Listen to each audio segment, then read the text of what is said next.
Estamos recebendo aqui no estúdio Gedel Vieira Lima, do PMDB, nosso quinto entrevistado da série com os candidatos ao governo do estado. A ordem das entrevistas foi definida por sorteio. Boa noite, candidato. Bem-vindo ao Bahia Record. A partir de agora, o candidato tem 8 minutos que começam a ser contados a partir de agora. Candidato, o senhor sempre foi um homem de confiança no ministério do presidente Lula. Mas, ultimamente, agora, ele tem se dedicado de uma forma mais intensa à campanha do outro candidato, do Wagner. Como é que o senhor analisa essa situação? Boa noite, Marco. Boa noite, Carolina. Boa noite, amigas e amigos. Com muita tranquilidade, com muita serenidade. Eu, desde o início da campanha, sempre disse que eu não disputaria espaço de carinho ou de amizade com o presidente Lula, não é? O que o presidente Lula tinha a dizer a meu respeito, vocês estão ouvindo e vendo no horário eleitoral gratuito. São as referências que ele faz à forma que ele próprio considerou competente com que eu desempenhei o papel de ministro de Estado, tirando as obras do papel, oferecendo a ele oportunidades de inaugurar obras, agindo com absoluta agilidade, com responsabilidade. Portanto, ninguém reescreve a história. A Bahia está vendo aquilo que verdadeiramente interessa na vida pública. O presidente da República, muito bem avaliado, vai à TV de modo espontâneo, posto que foi dito isso nos palanques, deixando claro do respeito que tem pelo trabalho que desempenhei como seu ministro. Isso basta. O restante eu reconheço no presidente a absoluta legitimidade e direito de manifestar preferência por A ou B, mais especificamente pelo candidato do seu partido. Como ministro da Integração Nacional, o senhor foi um grande articulador para a Bahia.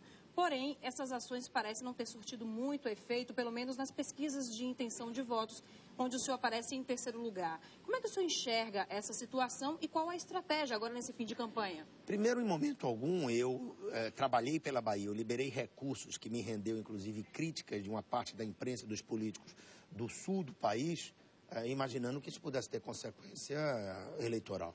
Eu, desde o primeiro momento que cheguei ao Ministério, comecei a trabalhar pelo Brasil inteiro, mas com um olhar muito voltado para a Bahia, e disse isso publicamente, de forma corajosa, como atuo na vida pública.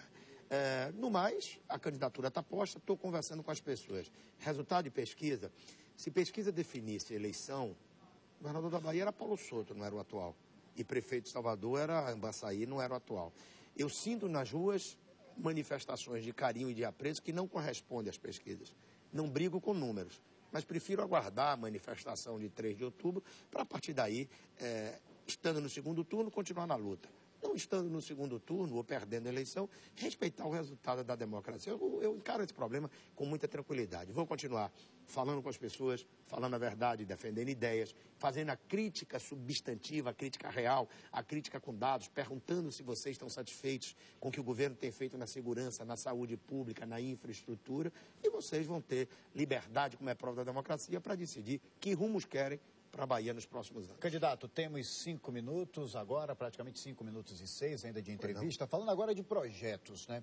Em discurso de campanha, o candidato fala que 4 anos são suficientes para você realizar, desenvolver um projeto.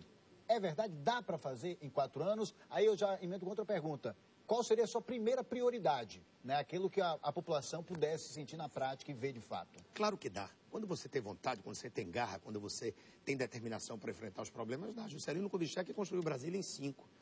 Todos os avanços do Brasil e da Bahia foram feitos com governos que governaram 4 anos. Eu estou pedindo o seu voto para um mandato de 4 anos. Reeleição é consequência. Pode vir ou pode não vir. Portanto, os projetos têm que ser realizados e os compromissos assumidos para um universo de tempo de 4 anos. Tá? Prioridade, você pergunta. No primeiro momento rever a política de segurança pública do Estado, que deixa todas as pessoas nas ruas absolutamente inseguras em relação ao que está sendo feito. Melhorar a questão da saúde pública, interiorizar o atendimento à saúde que não tem sido feito, entender que é importante construir novas unidades de saúde, mas é sobretudo importante fazer funcionar o que existe, que não está ocorrendo, né? E investir maciçamente na educação. Você veja que cai mais uma das propagandas enganosas do governo. Dizia que alfabetizaram milhões de pessoas ao longo desses 3 anos e meio, 4 anos de governo. Vem agora o PNAD, o IBGE numa pesquisa e mostra que não. Que a Bahia, infelizmente, continua com um padrão de analfabetos muito grande. E pior, sem investimentos maciços na creche, na pré-escola, no ensino fundamental, sem uma meta claramente definida para transformar uma parte importante do ensino médio, ensino profissionalizante, aproveitando as vocações regionais desse Estado. Esse é o desafio que eu me proponho enfrentar. e ofereço a você o quê como respaldo? O fato de que quando tive chance como ministro da Integração Nacional, ter feito as coisas saírem do papel. Você sente isso? Você vê as obras e o presidente Lula a todo instante dá o seu depoimento sobre a forma com que atuamos no seu ministério. O senhor falou agora que uma das prioridades é a área da segurança pública. É uma das grandes preocupações da população baiana e também uma das prioridades também citadas pelos outros candidatos. Como é que seria o combate à violência?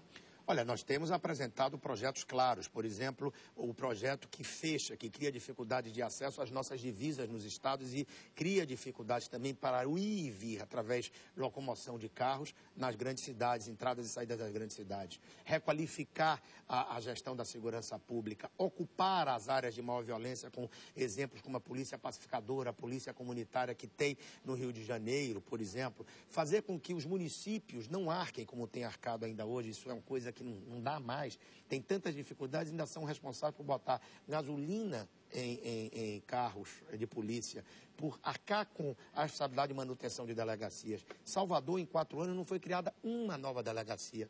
Aí no subúrbio ferroviário, apesar do grande contingente de população, só tem uma delegacia. São coisas que podem ser mudadas em 4 anos se você tiver prioridade, se você tiver vontade. E o que me diferencia dos outros candidatos? A mim você não pode perguntar porque eu não fiz. Não fiz porque não teve a chance. Um teve 8 anos. Por que não melhorou? O outro tem 4. Por que não fez o que está prometendo agora? E o que dá a garantia de que eu posso fazer? Insisto, reafirmo, a minha atuação como ministro mostra que quando tive chance, fiz as coisas saírem do papel e beneficiei de forma concreta o nosso estado, a Bahia. Candidato, temos 1 minuto e 30 de entrevista. Recentemente vimos a polêmica das barracas de praia. Claro que isso é esfera municipal, mas o que a gente pode ver, assim também na esfera estadual, obras construídas, vem a justiça, embarga toda essa confusão que a população acaba sendo prejudicada. Existe uma solução para isso dentro do seu projeto? A primeira é você liderar politicamente esse processo de forma que fique claro que cada um tem seu papel na sociedade. Não pode continuar o Ministério Público e a própria Justiça, que não tem a legitimidade das urnas, querendo governar. E aí você tem que ter liderança, você tem que ter capacidade de enfrentamento dessas questões. É claro que o diálogo, é claro que o entendimento, a busca de posições consensuadas, de acordo, é sempre o melhor caminho. Mas um governador de Estado, um dirigente legitimado pelas urnas, tem que ter sempre a noção de quando for necessário, não pode ter medo da crítica. Tem que fazer os enfrentamentos em nome da sociedade. Eu acho que esse é o primeiro caminho, ter noção de que o governador tem que liderar. Em nome da necessidade do entendimento, de diálogo, não pode abrir mão da autoridade. O senhor tem 20 segundos para as considerações finais. Agradecer a você, agradecer a Record, agradecer a vocês. E mais uma vez dizer, eu conto com o seu voto. Vamos levar essa eleição para o segundo turno, para que no debate direto você tenha mais oportunidade de conhecer as características de cada candidato, de conhecer as propostas de cada candidato, as críticas legítimas que cada um faz ao projeto dos outros e escolher de forma clara. Muito obrigado a vocês, uma boa noite. Candidato, muito obrigada, boa noite. Boa noite, eu que agradeço. Boa sorte. Muito grato. Amanhã nosso